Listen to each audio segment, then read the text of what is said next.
त्याच्यानंतर इथे उपस्थित माझे मित्र हे पाहिलं तर एकीकाळी एका 6 वर्ष आम्ही एकत्र राहिलेलो आहे आणि एक 6 वर्षाची पार्श्वभूमी मला 6 मिनिटात मांडणं अपेक्षित आहे.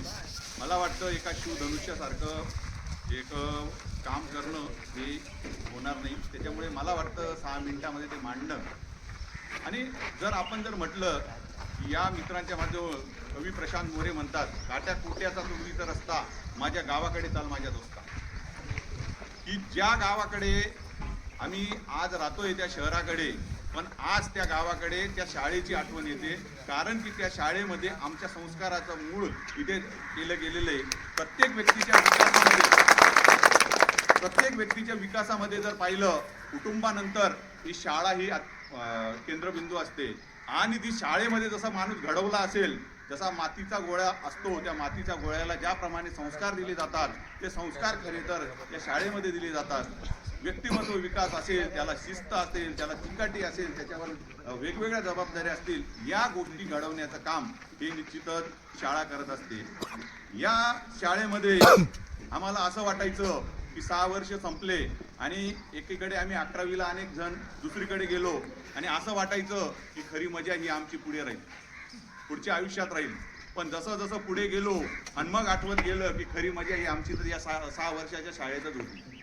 अनेक आज जर पाहिलं, हे प्रत्येक जण या कुटुंबाच्या प्रत्येक जबाबदारीच्या ओझ्याखाली आहे.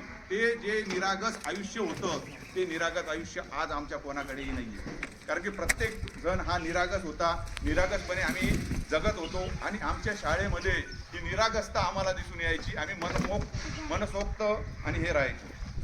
याच्यामध्ये जर सांगायचं झालं काही आठवणी, की 10वीला आपला पेपर रावळगावला व्हायचा.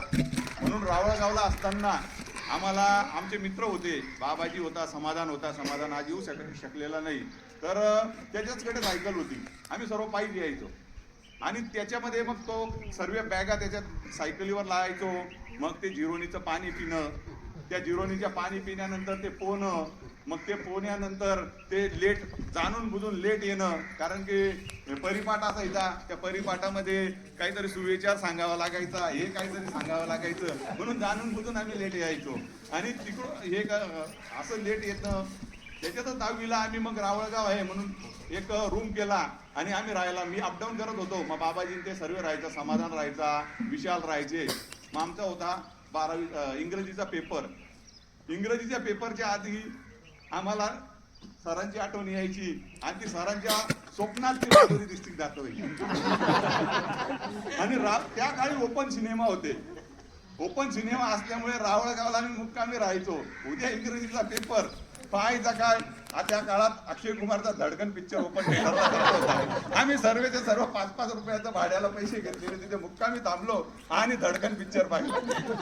म्हणजे असा पेपर आम्ही दिलेला आहे. मला वाटतं आयुष्यामध्ये असा पेपर कधी दिला मी इथे 10वीला होतो, माझी मुलगी आज 10वीला आहे. एकीकडे ती मला अनेक गोष्टी विचारते इंग्लिश मीडियमच्या माध्यमातून, तर मी त्या प्रश्नांना उत्तरं देऊ शकत नाही. पण तिला मी ज्या आमच्या गोष्टी सांगतो त्यावेळेस तिलाही खरं पडत नाही. तिला मी व्याकरण विचारतो, मला व्याकरण इथे चांगलं शिकायला मिळालेलं आहे. त्या ग्रामर मी तिला जेव्हा विचारतो तर इंग्लिश मीडियमच्या शाळांमध्ये आज ग्रामर नसतं. आज ती ग्रामराची खरी जी आहे मूळ हे आपल्या शाळांमध्ये राहिलेली. सांगायचं जर झालं खऱ्या अर्थाने, तर हे जे गुरुजन बसलेले यांनी जी आम्हाला दिली ती खऱ्या अर्थाने कॅश दिली. कॅश, CASS कॅश, कॅश म्हणजे पैसा, आणि KSS कॅश. त्यांनी आम्हाला दिली KSS cash. Cash, K for knowledge. यांनी आम्हाला आयुष्य कसं जगलं पाहिजे. शिक्षण म्हणजे फक्त आणि फक्त नोकरी आणि व्यवसायासाठी शिक्षण हे शिक्षण नाहीये. शिक्षण म्हणजे जीवन जगण्याची खरी कला म्हणजे शिक्षण. आणि ती जीवन जगण्याची कला आणि त्याचं ज्ञान आम्हाला या शिक्षकांनी दिलंय. त्यांच्या ज्ञानाच्या माध्यमातून आम्हाला दिलंय ते कॅश. A फॉर ॲटिट्यूड, तो दृष्टिकोन, प्रत्येक गोष्टीकडे पाहण्याचा दृष्टिकोन आम्हाला या शिक्षकांनी दिलेला आहे. नाहीतर जर ॲटिट्यूड असेल, माणूस एक तर हवेत जातो, एक तर हवेच्या बाहेर जातो. आम्हाला जमिनीवर कसं राहायचं, जमिनीवर राहून त्या मातीची नाळ कशी जोडलेली असावी हे दृष्टिकोन आम्हाला या शिक्षकांनी दिला. S फॉर स्किल, अनेक प्रकारचे कौशल्य या शिक्षकांनी आमच्यामध्ये भरले. ते वक्तृत्व असेल, त्या परिपाठाच्या माध्यमातून वक्तृत्व असेल ते वक्तृत्व करायचं असेल, सांस्कृतिक कार्यक्रमाच्या माध्यमातून सांस्कृतिक कार्यक्रम असेल, व्यक्तिमत्व विकासासंबंधीचे अनेक गोष्टी असतील. या गोष्टी आम्हाला खऱ्या अर्थाने या स्किलचं दिलं. आणि सर्वात महत्त्वाची, या तिघ गोष्टी जरी माणसाकडे असल्या आणि एकच गोष्ट माणसाकडे नसतं तर त्याचं आयुष्य हे कुठेही नसतं, बिनकामाचं होतं. H for habit. या सरांनी आम्हाला सवयी दिल्या. त्या सवयी जगल्या कशा पाहिजे, कसं राहिलं पाहिजे, कसं जगलं पाहिजे, कोणत्या गोष्टीत असलं पाहिजे आणि या जगामध्ये वावरलं कसं पाहिजे. मी पुढे जाऊन कोणी आर्ट्सला गेलं, कोणी सायन्सला गेलं, मी वेगळ्याच फील्डमध्ये गेलो आणि मी एका MSW मध्ये गेलो, सोशल वर्कच्या फील्डमध्ये. तर सोशल वर्कच्या फील्डमध्ये जात असताना समाजाशी माझं काहीतरी देणं आहे. या समाजाशी जगण्याची कला काय असली पाहिजे म्हणून मी माझी एक फील्ड बदलून वेगळ्या फील्डमध्ये गेलो. तर या माझ्या हॅबिटमुळे, या दिलेल्या इथल्या कॅशमुळे, म्हणजे K for knowledge, A for attitude, S for skill आणि H फॉर हॅबिट, या गोष्टीमुळे सर्वात महत्त्वाचं काही गोष्टी सांगू इच्छितो. थोडं लांब लचक होईल तर चालेल का? ठीक आहे, तुमची परवानगी असेल तर. सर्वात प्रथम 5वीला जेव्हा आलो, एक तर पायी यावं लागायचं निमशेवडीहून. त्याच्यामुळे पहिले तर कंटाळा यायचा शाळेत यायचा. पण राठोड सर क्लास टीचर होते.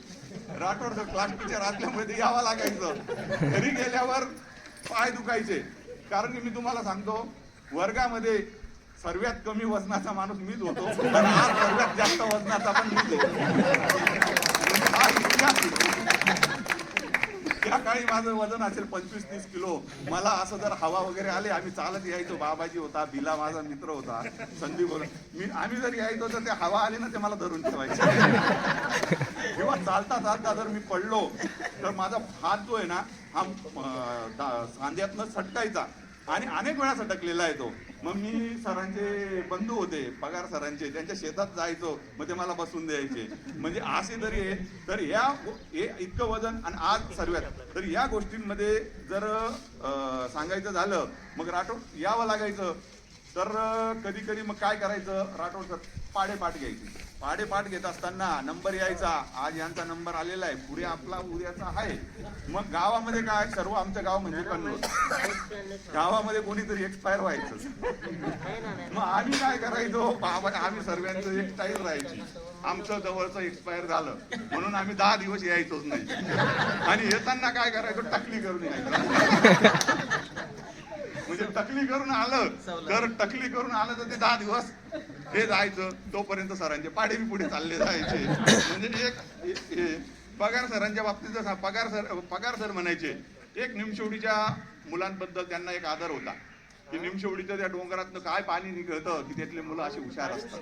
आणि ते अनेक म्हणायचे की त्या निमशेवडीच्या डोंगरातनं काय असंय. तर त्याची एक त्यामुळे गडमुडे सरांच्या बाबतीत जर झालं, आज प्रत्येक जण आम्ही कॉप्या करून पास झालेलो आहे. 10वीला कॉप्याच केले. सांगायचं ते पुढे जाऊन काय असतं ते कळालं. पण आज माझी मुलगी जर मला विचारते ना इक्वेशन्स काय असतात तिला सांगतो मी कॉप्या करून पास झाले. मला ते काय येत नाही मला. पण गडबडे सर यायचे जेव्हा, तर ते पेपर जेव्हा चालू असायचं तर त्यांच्या पेपराला आले सुपरविजनला, फक्त बाकीचे कोण येत आहे सुपरविजनला, हा गडबडे सर येत ना, मग अवघड आहे. मग ते पहिल्यांदा आल्यानंतर वर्गात यायचे, पेपर वाटले, मग त्यांचं एक लाईन सुरू आहे, गरीबों की सुनो तुम्हारी सुनोगे तुम 1 पैसा देगा वो 10 लाख देगा. मग ते आमच्या कॉफ्या गोळ्या करायच्या. म्हणजे काशवी सरांचे अलंकारांच्या बाबतीत आजही माझे ते तसे तोंडपाठ आहे. कसेही गेले, अनेक स्पर्धा परीक्षेमध्ये सुद्धा मला कामात आले. त्याच्यातला तो अनुप्रास आला, काकांनी काकाच्या कपाटातून कागदे काढून कात्रीने करा कापली. त्या कात्रीने कापली पण आमची कात्रीची धार लावली.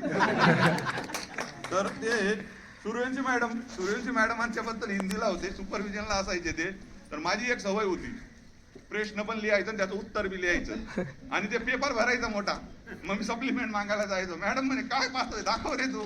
ते प्रश्न बी लिहिलेले होते मी. मॅडमने असा बदलला मला. मॅडम कोणाला मारत नाही पण मला मारलं. म्हणजे तू प्रश्न लिहितो, पण मॅडम त्याच्यानंतर मी प्रश्न लिहिणं आयुष्यात लिहिला नाही. त्याच्यानंतर जर सांगायचं झालं, H.Y. पाटील सरांचं इंग्लिश तर आपल्या सर्वांच्या डोक्यावरनं जायचं, पण त्यांचे कॉमेडियन जे होतं त्या कॉमेडी याच्याने एकदम अतिशय चांगलं शिकवणं आणि त्याच्या याच्यातून आपलं हे करणं. तर बोलण्यासारखं भरपूर आहे. मी वेळ जास्त घेत नाही, पण एक कविता मी केलेली आहे. या विचारानं मला आठवले कॉलेज लाईफमध्ये जे कविता केलेल्या होत्या त्याच्यातल्या काही लाईन्स किंवा त्या मला सुचलेल्या आहेत. कविता मोठी 20 काड्यांची कविता केली मी, कारण की ती 20 काड्यामध्ये तिला मी शॉर्टकट केली. तर एक थोडी रिपीट करतो, हे होईल. तर माझ्या कवितेचं नाव आहे आठवणींची कविता. शब्द ऐका. बोरीकाठी वीराने गाव. बोरीकाठी वीराने गाव, नूतन विद्यालय हे आमच्या शाळेचं नाव. बोरीकाठी वीराने हे सुंदर गाव, नूतन विद्यालय हे आमच्या शाळेचे नाव. शाळेमध्ये येत असे मुले मुली, चिंचवे गारेगाव लुल्ले निमशेवडी वळवाडी. शाळेमध्ये येत होते मुले मुली, चिंचवे गारेगाव लुल्ले निमशेवडी वळवाडी. पायीच येत होतो शाळेत, नव्हती आमच्यासाठी कोणतीही गाडी. पायीच येत होतो शाळेत, नव्हती आमच्यासाठी कोणतीही गाडी. निमशेवडी येथून निघायची आमची रोजच पायीवारी. निमशेवडी येथून निघायची आमची रोजच पायीवारी. 2 वेळची जुन्या फडक्यात घेऊन येत होतो न्यारी. 2 वेळची जुन्या फडक्यात घेऊन येत होतो न्यारी. पुस्तक वहीसाठी असायची आमची नायलॉन पिशवी. पुस्तक वहीसाठी असायची आमची नायलॉन पिशवी. 2001 वर्ष रावळगाव चॉकलेट खाऊन संपली आमची 10वी. 2001 वर्षी रावळगाव चॉकलेट खाऊन संपली आमची 10वी. भाड्याने घेतलेल्या घरात होत्या वर्ग खोल्या. भाड्याने घेतलेल्या घरात होत्या वर्ग खोल्या. त्याला होता शेजाऱ्यांचा आधार. त्याला होता शेजाऱ्यांचा आधार. आमचे सर रोज फिरत असे. आमचे सर रोज फिरत असे वर्ग घेण्यात वीराने गावाच्या दिशाचार. आमचे सर रोज फिरत असेल वीराने गावाच्या दिशाचार. कैलासवासी नामदेव अण्णा यांनी बांधकाम केलेली इमारतीची वीट आणि वीट आहे साक्षीदार. कैलासवासी नामदेव अण्णा यांनी बांधकाम केलेली इमारतीची वीट आणि वीट आहे साक्षीदार. इथे बसलेल्या प्रत्येक मुलगा आणि मुलीने या इमारतीसाठी लावलेला आहे हातभार. प्रत्येकाने एक घर केलेली आहे, माती टाकलेली आहे. या आमच्या प्रत्येकाचे कष्ट या इमारतीमध्ये आहेत. राठोड सरांनी गिरवले आमचे सुरुवातीला गणिताचे धडे. राठोड सरांनी सुरुवातीला गिरवले आमचे गणिताचे धडे. त्यांच्या शिस्तीने आजही पाठ आहेत आमचे गणिताचे पाढे. त्यांच्या शिस्तीने आजही पाठ आहेत आमच्या गणिताचे पाढे. कारण की आयुष्यामध्ये जगत असताना गणिताचे पाढे लागतातच, ते आजही पाठ आहेत. गरमोडे सरांनी पायाची पकडली आमची वेन. वेन म्हणजे नस. गरमोडे सरांनी पायाची पकडली आमची वेन. व्यावहारिक जीवनात आकडेवारी करताना कधी होत नाही आम्हाला पेन. पेन म्हणजे वेदना. व्यावहारिक जीवनात आकडेवारी करताना कधीही होत नाही आम्हाला पेन. प्रार्थनेच्या वेळी आम्ही व्हायचो रोजच लेट. प्रार्थनेच्या वेळी आम्ही रोजच व्हायचो लेट. पगार सरांच्या छड्या खाऊन वर्गात जायचो थेट. पगार सरांच्या छड्या खाऊन वर्गात जायचो थेट. कासवे सरांच्या शिस्तीने आम्ही कधी राहिलो नाही घरी. कासवे सरांच्या शिस्तीने कधी राहिलो नाही आम्ही घरी. शिका, संघटित व्हा आणि संघर्ष करा, या विचारांना असायची त्यांची शिदोरी. साधे आणि निर्भूत जीवनात भरले त्यांनी विचारांचे अलंकार. साधे आणि निर्भूत जीवनात भरले त्यांनी विचारांचे अलंकार. त्यांच्या विचारावर आम्ही केली आमच्या जीवनाची नय्या पार. त्यांच्याच विचारावर आम्ही केली आमच्या जीवनाची नय्या पार. इंग्रजी वाटे अवघड शब्द होते अनोळखी. इंग्रजी वाटे अवघड शब्द होते अनोळखी. पाटील सरांच्या शिकवणीतून भाषा झाली आपलीशी. पाटील सरांच्या शिकवणीतून भाषा झाली आपलीशी. चुका करत करतच वाढला बोलण्याचा आत्मविश्वास. चुका करत करतच वाढला बोलण्याचा आत्मविश्वास. पाटील सरांमुळे इंग्रजीतही मिळाला आम्हाला सुखाचा सुवास. साऱ्या जगाची माहिती देतो आज भूगोल. साऱ्या जगाची माहिती देतो आज भूगोल. HD देवरे सर शिटराईट म्हणून शिकवायचे आम्हाला भूगोल. HD देवरे सर शिटराईट म्हणून शिकवायचे आम्हाला भूगोल. विज्ञानाच्या प्रयोगातून जगाचे दाखवले खरे रहस्य. विज्ञानाच्या प्रयोगातून जगाचे खरे दाखवले आम्हाला रहस्य. सोनवणे सर देवरे सरांच्या तासाला वर्गात नेहमीच असायचे हास्य.